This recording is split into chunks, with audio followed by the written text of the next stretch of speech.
Hi, welcome to Dinefolio. In this tutorial, I'm going to walk you through how to use Dinefolio, particularly the operate section of Dinefolio. Before I proceed, Dinefolio actually has more of 5 sections in the dashboard: the operate, the catalog, the team, the growth, and the system. But this particular tutorial is just intended to walk you through how to use the operate section of the dashboard. Now let's go right into it. Now, when you click on the operate section here, you're ushered into where we have more parts inside the operate section. So here we have the dashboard, the orders, order POS, cashier, wraps and flyers, work period, end of day, tables, management. All right.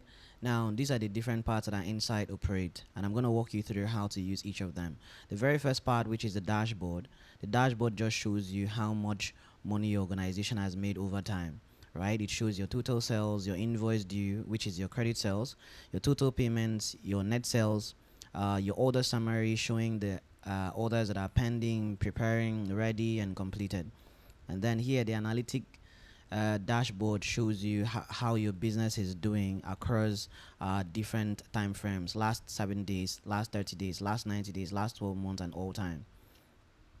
Now here you can see your revenue, the number of orders you've had, your average order amount, that's the value of your average order, and then your menu visits.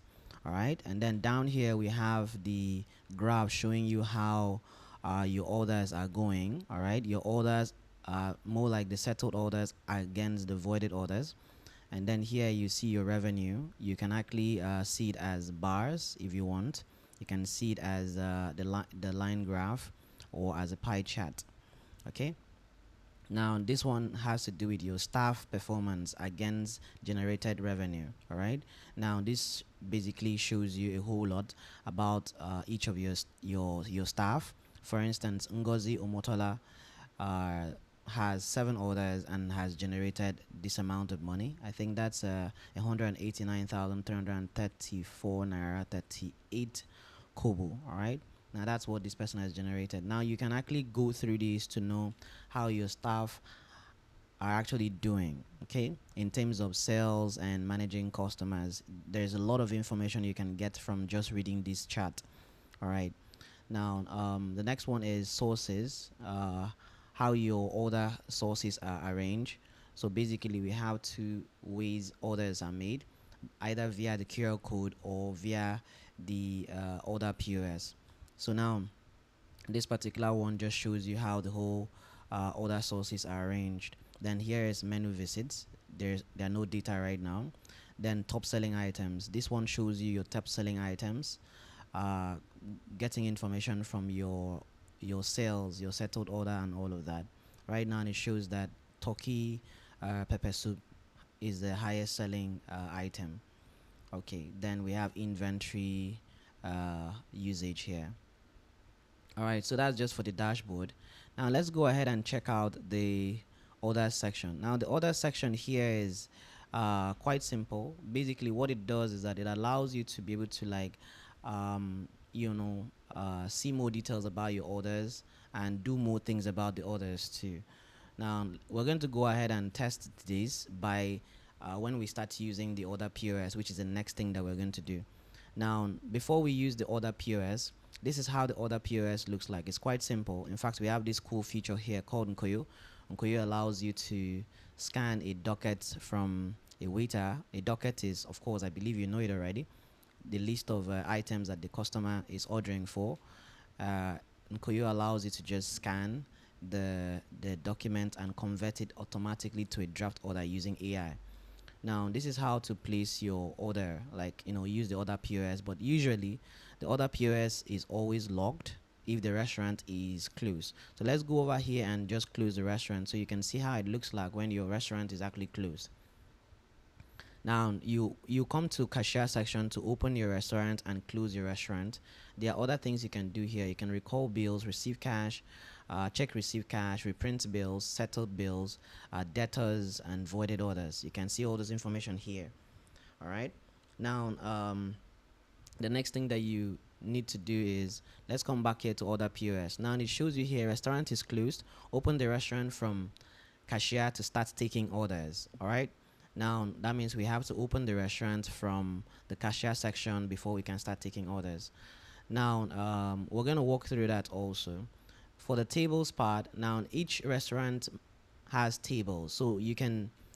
It's actually dependent on you. You can decide to map your tables to your waiters. Now let me show you how to create your table. So let's just add one table here. Just call it one. Now this one table, I can just move it here. Then I create another table, two. I'll just move that table here. Assuming that's where the second table is, table three. I move it here. Table four. I'm gonna move it here. So this is basically how to just create your tables. All right. Now I'm not gonna create so much tables because this is just a simple tutorial. What I'm going to do next is now I have table 1 to 4. All right. Now you can actually tap on this to change the table's shape to maybe circle. Some tables might be for your VIP or might be for special purposes, so you can also like indicate them here with their shapes. All right, so now what do you do with this particular section? What you do here is you can go ahead and come to select staff member and then select your waitress or your waiter. So let's say Samuel will be. All right, I can come here and select a particular table. Okay, so after I did that, it doesn't see the tables. I have to just quickly refresh this. All right, I'll just come over here and select Samuel Lubi, and then now I can see my tables. I'm assigning Samuel Lubi to table 1, so I'll just click on assign, and then I can come over here and assign Shoma to table 2.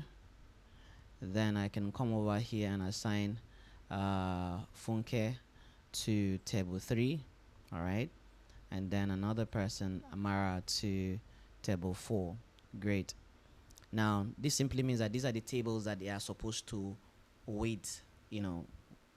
So this is basically how it looks like. I'll show you how to use that eventually. So we are done with the tables. Now the end of day section is basically one of your most important section in the vendor's dashboard, because it allows you to see how your business has done so far in terms of sale. It has an ID, it has a date, it has a start time and an end time. All right. Then it shows you the duration of time that the restaurant lasted, and then here it shows you status. Now, if you tap on the view details, you'll be able to see a couple of information like the total sales, the net sales, the voided orders, the voided items, the credit sales, money in bank, the amount of money that came as cash, the amount of money that came as POS or card, the amount of money that came as transfer. And then here you see the list of all the orders by the different waiters which you can select. And then you can see voided orders. And yeah, you can see voided orders like this. All right, so I'm just going to close this and then we're going to go back to what we really need to use in this software. Now, the very first thing we really need to use, like actively in the operate section, is the Order POS. But I think I should just walk you through the work period first and the wraps before I talked about these, because this is very complex. Not complex, just a lot of information to share. Now here on the work period section, this one just requires you to pick your start date and your end date, and then you'll be able to see your work period report, the amount of money you made as cash, POS transfer, cash and POS, credit, VAT, total, and then your overall sales, your overall payments, your ticket details. Then here you see your item sales report. You see it like this step by step. Now this is basically something the auditors get to use to analyze the business and see a lot of things. So here is the cash transaction report. You get to see it, how it looks like this. Okay. And then we have the inventory transactions. We have the inventory report and cost report. Now let's go ahead and check the last part, which is wraps and flyers. Now wraps and flyers is a new feature. All right. It just basically shows you total sales, your orders, your customers, the number of hours you open for that particular week. All right. You can choose what you want to. Basically, this is an information you can share on social media if you want. but you definitely have to uncheck your total sales. All right, yeah, your total sales, so you don't get to show them money. But then if you click to download your app like this, okay, this is how it looks like. Now this is basically how your app looks like, your Dinefolio weekly wrap. You see it here, and this is how your restaurant behaves. Basically, your total sales, your total orders, and your busiest day, Saturday, your hours open, what people love most: turkey pepper soup 18 sold, fried rice with chicken 14 sold, coconut rice, and all of that, powered by Dinefolio. Now you can see this information here. This is basically it. So if you don't want people to see the other we don't want people to see we don't want people to see the details here, like total sales. You can just uncheck this before you download. That way they won't get to see that.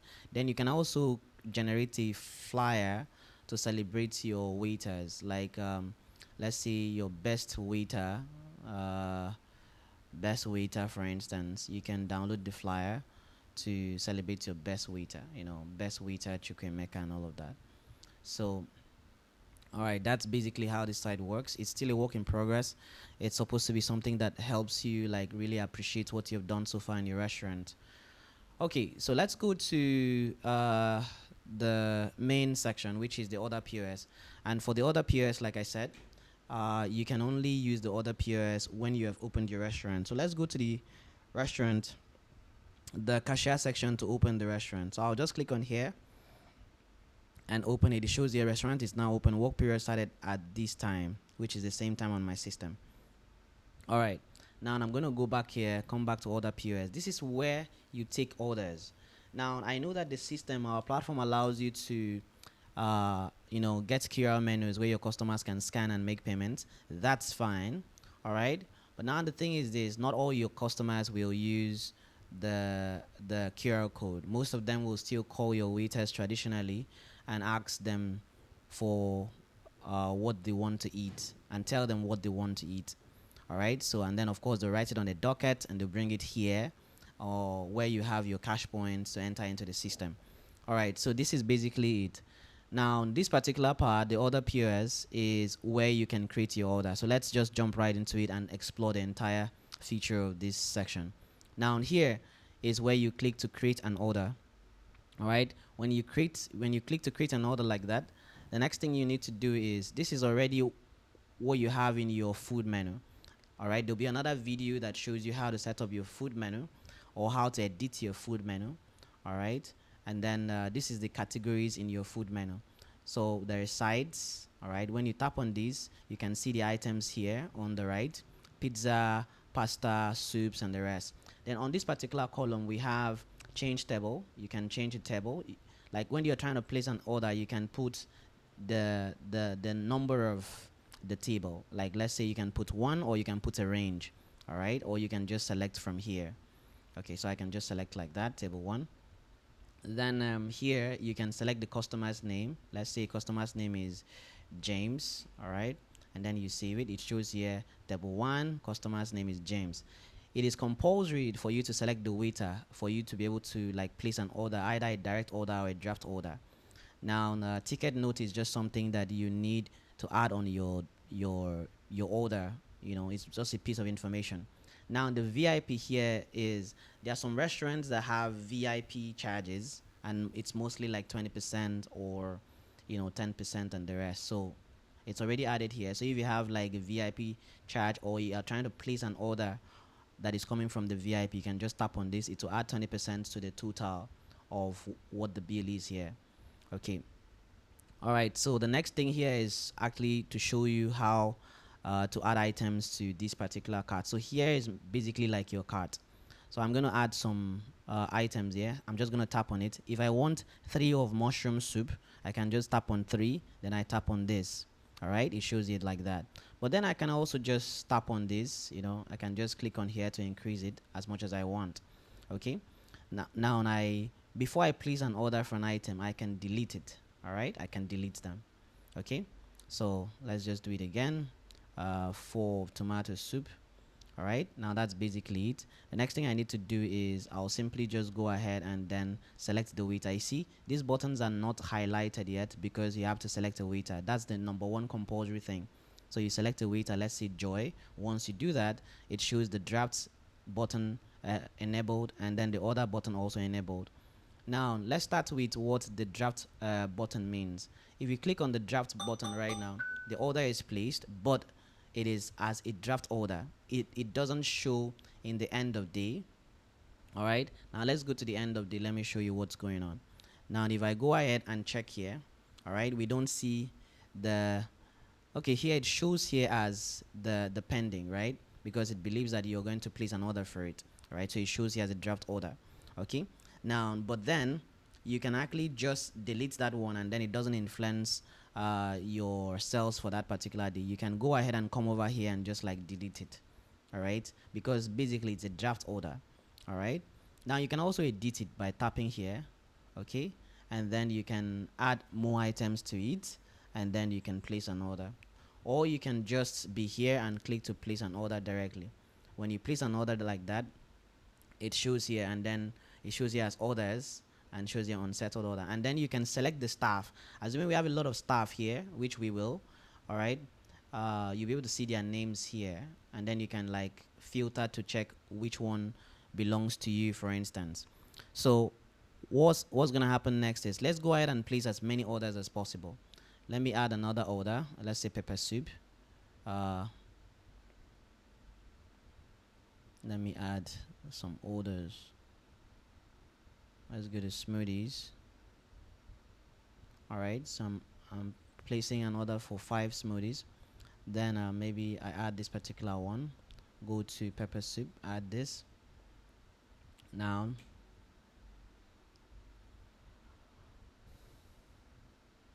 okay, so what I'm gonna do next is, let's try something else. Harvard Crunches smoothies.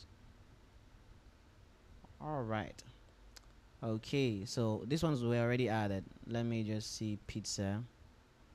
All right, now that's fine. So I have 9 of these, and like this and like this. All I just need to do now is I'll go ahead and then I can put my table number. I can actually put it as 2.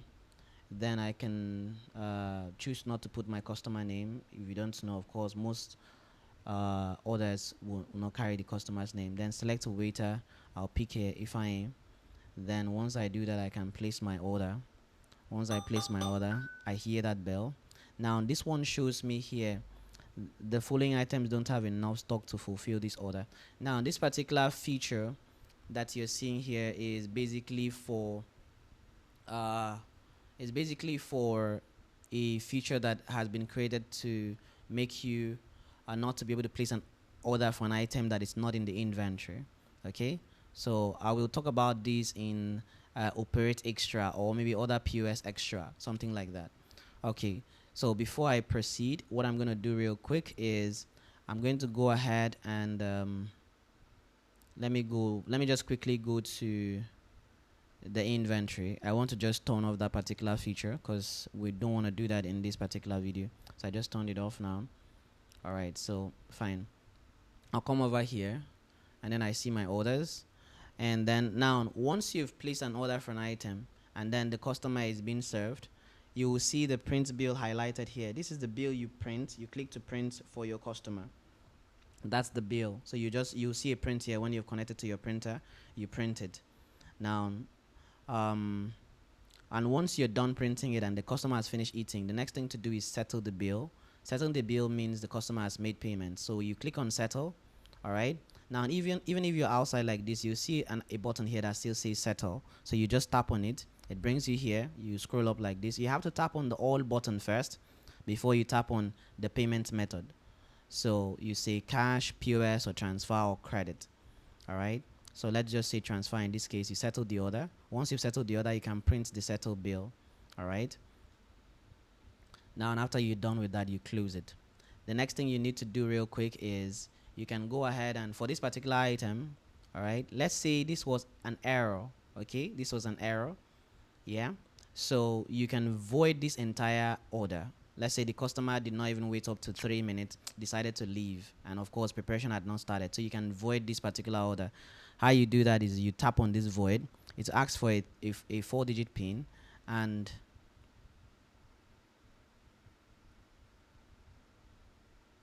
It asks for a 4-digit pin, and what you need to now do is go ahead and